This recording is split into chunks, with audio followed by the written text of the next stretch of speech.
Good morning दोस्तों। Article 233A validation of appointments of and judgments etc delivered by certain district जजेस।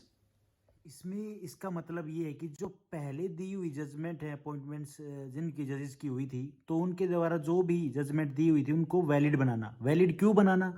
अब ये जो आर्टिकल 233A है, ए मतलब कि अमेंड किया हुआ है, ठीक है। आर्टिकल 233 को अमेंड करके ये आर्टिकल आया है। क्यों आया? क्योंकि भाई उस आर्टिकल में ट्रांसफ़र का कोई बात नहीं है। ट्रांसफ़र की बात क्यों पड़ी आके कि मान लो कोई स्टेट है, यूपी का एग्जांपल ले लेते हैं, ये न्यूज़ में भी था, मैंने यहाँ पे न्यूज़ में पढ़ा कि भाई वहाँ पे क्या हो रहा था कि जो डिस्ट्रिक्ट जज हैं उनका ट्रांसफ़र हो रहा था एक डिस्ट्रिक्ट जज से दूसरे में, ठीक है, और वो अपनी जजमेंट दे रहे थे।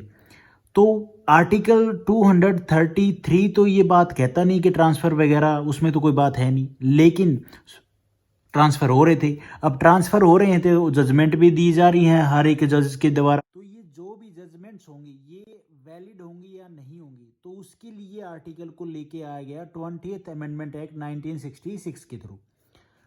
इसमें क्या है कि कॉन्स्टिट्यूशन को ही चेंज कर दिया सुप्रीम कोर्ट ने। इसने बोला कि जो भी जजमेंट दी हुई हैं जिन भी जजेस ने, वो सारी वैलिड होंगी। थ्योरी पार्ट में देखते हैं, notwithstanding any judgment decree और ऑर्डर ऑफ एनी कोर्ट। यहाँ पे एनी कोर्ट की बात कर रहा है, ये सुप्रीम कोर्ट के ऑर्डर की, ठीक है।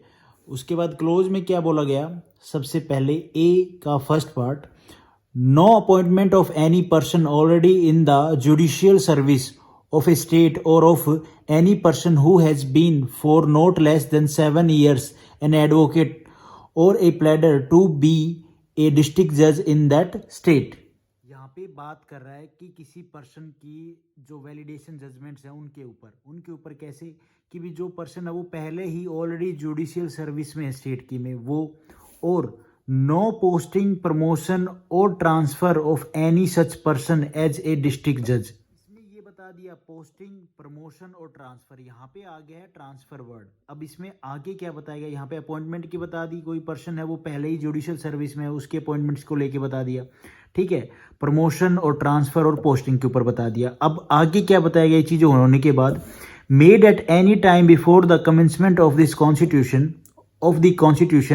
20th amendment act 1966 otherwise than in accordance with the provisions of Article 233 or Article 235 shall be deemed to be illegal or void or ever to have become illegal or void by reason only of the fact that such appointments, posting, promotion or transfer was not made in accordance with the said provisions. इन तीनों clause में क्या बोल रहा है, ए close के तीनों part में, कि भाई जो भी अपॉइंटमेंट्स, जो भी पोस्टिंग, जो भी प्रमोशन और जो भी ट्रांसफर वर्ड 233 आर्टिकल में नहीं है, लेकिन फिर भी वो चीज़ें हुई हैं। कब से? भाई 20th अमेंडमेंट एक्ट 1966 से पहले जो भी एक ट्रांसफ़र को छोड़ के जो भी चीज़ें हुई हैं as per article 233 and article 235 shall be deemed to be illegal और वॉइड और एवर टू हैव बिकम। वो इलीगल और वॉइड नहीं है भाई। जो भी 20th अमेंडमेंट एक्ट 1926 से पहले जो भी प्रमोशन, अपॉइंटमेंट, ठीक है, पोस्टिंग और ट्रांसफ़र वर्ड भी आर्टिकल 233 में नहीं बताया, लेकिन वो सब हुआ है, तो वो क्या है, वैलिड माना जाएगा। उसकी जो भी जजमेंट है वो वैलिड मानी जाएंगी। उसके बाद बी क्लोज क्या है, यहाँ पे नो ज्यूरिसडिक्शन, ये कुछ और जजमेंट वगैरह के ऊपर बात बोल दी। सेम ही चीज़ है जो पहले वाली है, बस यहाँ पे कुछ वर्ड ऐड हो गए, जैसे कि no jurisdiction exercise, no judgment, decree, sentence और ऑर्डर पास और made and no other act or proceedings done or taken before the commencement of the Constitution 20th Amendment Act 1966 by or before any person appointed, posted, promoted or transferred as a district judge if or transferred as a district judge in any state otherwise than in accordance with the provisions of Article 233 and Article 235 shall be deemed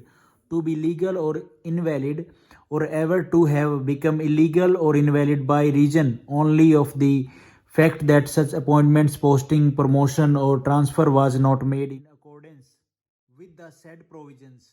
इस close में कुछ ज़्यादा नहीं बताया गया, बस यही है कि थोड़ा सा चेंज कर दिया, थोड़े से वर्ड ऐड कर दिए हैं, no jurisdiction exercise, no judgment decree, ये सब चीज़ें ऐड कर दी हैं। बाकी यही है कि जो 20th अमेंडमेंट एक्ट 1966 से पहले जो भी पोस्टिंग, ट्रांसफ़र, अपॉइंटमेंट हुई है, उनके द्वारा जो भी जजमेंट थी वो सारी वैलिड मानी जाएंगी। तो ये सब बोलने के लिए जो आर्टिकल 233 है उसको इंसर्ट किया गया और ये अमेंड करके ये आर्टिकल बना दिया गया। ठीक है, तो यही था article 233A। Thank you for watching this video.